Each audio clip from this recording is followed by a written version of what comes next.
Avis vascular centre, మన దేశంలోనే the best varicose vein hospital. అలాగే నాకు ముందు నన్ను రమ్మని నాకు ఏ శృతి కంఫర్ట్గా ఉంటుంది, నా వాయిస్కు ఆ పాటకు ఏ శృతి వేస్తే అది కంఫర్ట్ ఉంటుంది అనేసి నన్ను పిలిచి అది ప్రాక్టీస్ చేసేసిన తర్వాతే రికార్డింగ్ వస్తాను నేను. అవును, అంటే ఈ పాటకు అంత అది 2-3 పాటలకు దాని తర్వాత ఆయనకే అర్థమైపోయింది ఈవిడకి ఇది వస్తుంది, ఇలా ఇస్తే ఇది బాగుంటుంది అనేసి అలా ఇచ్చారు నాకు. కో సింగర్స్ మీరు ఎవరెవరితో పాడారు? బాలు గారితో పాడారు, అన్ని సింగర్స్తోనండి. శంకర్ మహాదేవన్ గారితో పాడారు, హరిహరన్తో పాడారు, హరిహరన్ గారితో పాడారు. హరిహరన్ గారితో పాడిన పాట మూవీలో కాదు, లైట్ మ్యూజిక్లో పాడారు. ఓకే, అంటే మన కచేరీలో లైవ్ ప్రోగ్రామ్స్లో అన్ని ప్లేబ్యాక్ సింగర్స్తో నేను పాడున్నాను. అందరూ మీకు అందిన బెస్ట్ కాంప్లిమెంట్ ఏంటి మాలతి గారు? బికాజ్ అందరూ పెద్ద పెద్ద వాళ్ళందరూ మెచ్చుకున్నారు మీ పాటని, అరే ఎంత ఫ్రెష్గా ఉంది వాయిస్ అని అనుకున్నారు. అందరూ ఒక్కొక్క మాట అంటారు. ఇప్పుడు ఎస్పీబీ గారు అంకుల్తో నాకు చాలా ఎక్స్పీరియన్స్ ఉంది, ఎందుకంటే చాలా బ్రాడ్ షోస్ ఎక్కువ వెళ్ళాం మేము. అది అలాగే ఏస్తాస్ అంకుల్ ఇద్దరిని పెట్టి మేము ఒక పెద్ద షో చేసాం, వరల్డ్ టూర్. ఇరు శిఖరంగల్ అంటే తెలుగులో మీరు చెప్పండి. శిఖరం అంటే మౌంట్, 2 శిఖరాలు, 2 శిఖరాలు, అలా ఒక టైటిల్ పెట్టి వరల్డ్ టూర్ చేసాము. అప్పుడు ఒక ప్రోగ్రాంలో నేను ఒక ఫోక్ సాంగ్ ఒకటి పాడాను.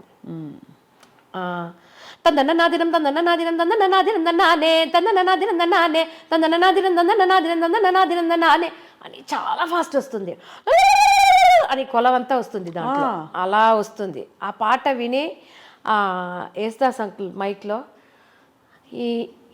ఈ పాట పాడిన తర్వాత నేను పెద్ద ఫ్యాన్ అయిపోయాను ఈ పాపకి. అప్పుడు నాకు కొంచెం చిన్న ఏజ్, అప్పుడు నాకు చిన్నపిల్ల, నేను అప్పుడే పెళ్ళయి కొంచెం 1995 మేము ఆ టూర్ వెళ్ళేటప్పుడు. అప్పుడు ఆయన అన్నారు, నాకెన్నో ఫ్యాన్స్ ఉన్నారు కానీ నేను ఈ పాపకు ఫ్యాన్ అయిపోయాను అన్నారు. అప్పుడు ఆ స్టేజ్లో నాకు ఒక గోల్డ్ రింగ్ ఒకరు తీసుకొచ్చి నాకు వేశారు. అప్పుడు అలాంటి ఇది జరిగింది. ఒకసారి ఆస్ట్రేలియాలో ఎస్పీబీ అంకుల్తో ఒక షో, అప్పుడు నేను కేబిఎస్ అమ్మ పాట పాడతాను. అది కూడా చాలా ఓపెన్ వాయిస్. అది ఆవిడ సాంగ్స్ అన్నీ చాలా హై పిచ్లోనే ఉంటుంది, చాలా హై పిచ్లో ఉంటుంది. కానీ ఆవిడ తెలుగులో పాడలేదు అనుకుంటాను నేను, తమిళ్లోనే ఎక్కువ పాడారు ఆవిడ. అప్పుడు ఆవిడ వచ్చి ఒక మురుగర్ సాంగ్, అది చాలా ఫేమస్, అది పഴం నీయప్ప అనేసి. దాంట్లో ఒక సాంగ్ నేను పాడిన తర్వాత ఎస్పీబీ అంకుల్ వెనక్కి నుంచి వచ్చి ఈ ప్రోగ్రామ్, ఎందుకంటే ఆ రోజు స్టాండింగ్ ఓరేషన్ నాకు, అందరూ ఆ ప్రోగ్రాం వచ్చి మల్టీ లాంగ్వేజ్, తమిళ్, తెలుగు, హిందీ, మలయాళం అన్నీ కలిసి. ఎందుకంటే సౌత్ ఆఫ్రికాలో అన్ని సాంగ్స్ పెడితేనే అంత క్రౌడ్ వస్తుంది, ఒట్టి తమిళ్ అంటే క్రౌడ్ అంత రాదనేసి అలా పెట్టారు. అప్పుడు ఎస్పీబీ అంకుల్ వచ్చేసి దీని తర్వాత ఏ పాట వేయవద్దు, వేస్తే బాగుండదు, దీంతో ప్రోగ్రామ్ ఫినిష్ చేస్తే బాగుంటుంది అనేసి చెప్పారు. ఆ రోజు నాకే తెలియదు, ఒక పెద్ద అక్కడ ఒక వైబ్రేషన్ ఉండింది ఆ రోజు. కేబిఎస్ అమ్మనే వచ్చి విన్నట్టుగా ఒక వైబ్రేషన్ ఉండింది. అది బహుశా మీరు ఐ థింక్ 400లకు పైగా డివోషనల్ ఆల్బమ్స్ చేశారు. ఆ ఆల్బమ్స్లోని ఎక్స్పీరియన్స్ అంతా కూడా మీకు అందులో బాగా ఉపయోగపడి ఉంటుంది. అవునవును, అంటే నేను ఎక్కువ దీనికి ఎక్స్పీరియన్స్ దీనికి. అవును, లైట్ మ్యూజిక్ అనేది, లైవ్ షో అనేది చాలా ఎక్స్పీరియన్స్, చాలా ప్రాక్టీస్ దాంట్లో. ఎందుకంటే అది ఒక్కసారి ఏదైనా తప్పు పాడితే తప్పు అంతే అయిపోతుంది, మన రికార్డింగ్ లాగా మళ్ళీ సరి చేసుకోవచ్చు అని దాంట్లో ఆప్షన్ లేదు. కావాలంటే 1 more అడిగితే, బాగుండి అడిగితే పాడవచ్చు, లేదు మీరు తప్పుగా పాడేసారు మళ్ళీ పాడండి అని ఆప్షన్ అక్కడ లైవ్ షోలో లేదు. సో అలాంటి ఎక్స్పీరియన్స్ చాలా. మనోన్న గురించి నేను చెప్పాలంటే, మా ఫాదర్ గారు వచ్చి నన్ను పేరు పెట్టి పిల్లరు, తల్లిమా అని పిలుస్తారు. తల్లి, నా తల్లి, తెలుగులో కన్ను అమ్మ అన్న అంటారు కదా, మనోన్న నన్ను అలాగే పిలుస్తారు. తల్లి ఎలా ఉన్నావుమా అని మా నాన్నగారు అడిగినట్టే అడుగుతారు ఫోన్లో. సో అదే నాకు చాలా గిఫ్ట్ అండి. నేను అన్ని సింగర్స్తో, మేల్ సింగర్స్, ఇప్పుడు నేను ప్లేబ్యాక్ వచ్చిన తర్వాత మేల్ సింగర్స్తో కావాలంటే పాడవచ్చు, ఫీమేల్ సింగర్స్తో నేను అంత నాకు ఆప్షన్ ఉండదు కదా. అవును, కానీ స్టేజ్ మీద చిత్రమ్మ గారితో, సుశీలమ్మ గారితో. ఎలా పాడారు? ఏ పాట పాడారు చిత్రమ్మ గారితో? మల్లిగయే మల్లిగయే మాలయిడం మన్నవన్ యార్ సొల్లు, అనురాధ శ్రీరామ్ గారు, చిత్రమ్మ గారు ఇద్దరు పాడింది, అది డూయట్, మేమిద్దరు పాడాము. So super. జానకమ్మతో జానకి అమ్మతో స్టేజ్లో పాడాను, ఆవిడతో కలిసి పాడలేదు. స్టేజ్ ఆవిడతో ఒక గల్ఫ్ కంట్రీలో ఒక షో 3 షో చేసాం ఆవిడతో ఒక పాట పాడాను. అనురాధ శ్రీరామ్ గారితో, చిత్రమ్మ గారితో, జానకి అమ్మ గారు, సుశీలమ్మ గారితో. సుశీలమ్మ గారితో పాడారా? ఏం పాట? ఆవిడ పాట ఆవిడతోనే కలిసి పాడాను. ఆవిడ పాట ఉంది కదా, ఒక సోలో పాట ఉంటుంది కదా, మేమిద్దరు కలిసి పాడాము. అలాంటి బ్యూటిఫుల్ ఎక్స్పీరియన్స్ అది. చాలా మంచి గొంతు విని ఏమని ఉంటారు సుశీలమ్మ గారు? ఎందుకంటే ఆవిడ పర్ఫెక్షన్ పరాకాష్ట అండి బాబోయ్. అసలు సరస్వతి దేవి గారు అలా దిగొచ్చినట్టు. సరస్వతి దేవి వాళ్ళందరూ మనకు దేవుడిలాగా. ఇప్పుడు సరస్వతి గారే ఆవిడ. మన అంటే என்னமோம்மா அப்படி அம்மா எல்லாரும் என்னை கடவுளாக்கிட்டீங்க, అందరూ నన్ను దేవుడు చేసేసారు అని ఏదో హంబుల్గా అంటారు. ఆవిడకు నా దగ్గర నచ్చింది, నేను ఎల్లారీశ్వరి గారి లాగా పాడతాను. సో అది ఆవిడకు చాలా నచ్చింది. నువ్వు ఎల్లారీశ్వరి లాగానే పాడుతున్నావు, ఇమిటేట్ చేసి పాడుతున్నావు, అది ఎప్పుడు చెప్తూ ఉంటారు. ఇప్పుడు కూడా ఒక షో ఆమెతో ఉంది, ఆవిడ చారిటీ కోసం ఒక షో చేస్తున్నాము. అప్పుడు కూడా అన్నారు, నువ్వు వచ్చి ఎల్లారీశ్వరి గారి పాట ఒకటి పాడాలి అనేసి. సో ఇప్పుడు ఇంతకీ ఈశ్వర్యమ్మ ఏమన్నారు మీ పాట విని? ఎందుకంటే ఆవిడ తర్వాత స్వరవారసురాలు ఎవరని నేను మన ఐ డ్రీమ్ చేసిన ప్రోగ్రాంలోనే అడిగాను. మాలతి గారు మీరు తర్వాత ఇలాగా పాడుతున్నారు కదా అని. పాడుతున్నారని చెప్పి ఇప్పటికీ ఆవిడ ఎక్కడ ఎనర్జీ తగ్గలే. అవునవునవును, ఇప్పుడు కాంటాక్ట్లోనే ఉన్నాము, అప్పుడప్పుడు వెళ్ళి చూస్తాను. మీ పాట వింటే ఏమంటారు? ఏమైనా టిప్స్ చెప్తారా? ఇలా పాడమ్మా, ఇది ఎలా ఇంకా బాగా పాడావు, చాలా బాగా పాడావు, అలా చెప్తారు. ఎందుకంటే ఆవిడ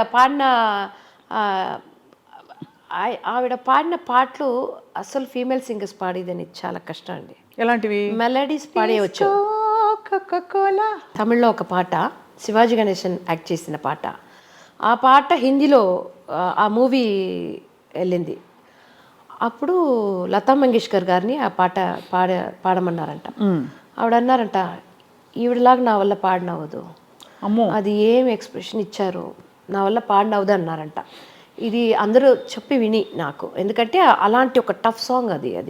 ఏం పాట అది? అది వచ్చి పట్టత్తరాణి పార్க்கும் பார்வை வெற்றிக்கு தான் என எண்ண வேண்டும்.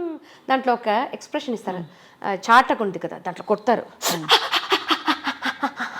అలా అంటారు. అది అన్ని ఫీమేల్ సింగర్స్ అది ఎఫెక్ట్ ఇయ్యరు గొంతులో. ఆ ఎఫెక్ట్ అనేది పెద్దదిగా ఆవిడ ఈ క్లబ్ సాంగ్స్ అన్ని పాడతారు కదా, చాలా ఎక్స్ప్రెషన్ ఇచ్చి పాడతారు ఆవిడ. సో అదే నాకు చాలా గిఫ్ట్. నాకు అందరితో ట్రావెల్ చేసి ఉన్నాను, అబ్రాడ్ వెళ్ళి ఉన్నాను, వాళ్ళ ఇంటికి వెళ్తాను, వాళ్ళ పిల్లలాగా పక్కన కూర్చొని మాట్లాడతాను, వాళ్ళతో భోజనం, అన్నీ నాకు ఎక్స్పీరియన్స్, చాలా మంచి ఎక్స్పీరియన్స్ ఉంది నాకు. బ్యూటిఫుల్ లైఫ్ మీరు ప్లాన్ చేయకుండానే ఇంత చక్కగా అమరడం. ఇదన్నీ నేను ఏది ప్లాన్ చేయలేదు, అది దేవుడి వల్ల అదే జరిగింది అన్ని. ఒకసారి నా పేరే కాంచనమాల ఒక లైన్ మీ గొంతులో వినాలనుంది.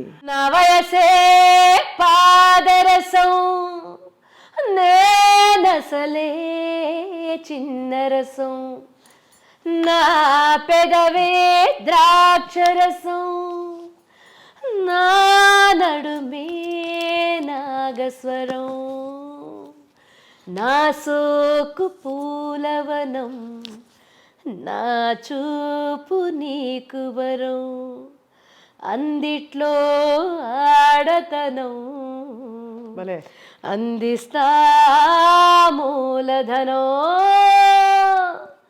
హే నా పేరే కంచనమాల, నా వయసే గరం మసాలా, తందాన తాన అంటూ మోగని తబలా, కలిసొస్తా కాని వేళ కైపెక్కే కన్నలా, నీ ధీరా రాకుమార దూర దూర ఉడుకుల ముయ్యాలా, నన్ను అల్లుకో నన్ను గిల్లుకోరా, సూపర్, నన్ను చంపుకో సూపర్. అసలు ఎక్కడ ఎనర్జీ ఏమీ తక్కువ. అసలు స్టేజ్ మీద పాడడం అంటే చాలా ఎఫర్ట్, ఎనర్జీ, గంటలు నిలబడి ఉండాలి. ఎక్కడి నుంచి వస్తుంది అంత స్టామినా మీకు? ఆడియన్స్ వల్లండి. అంతేనా?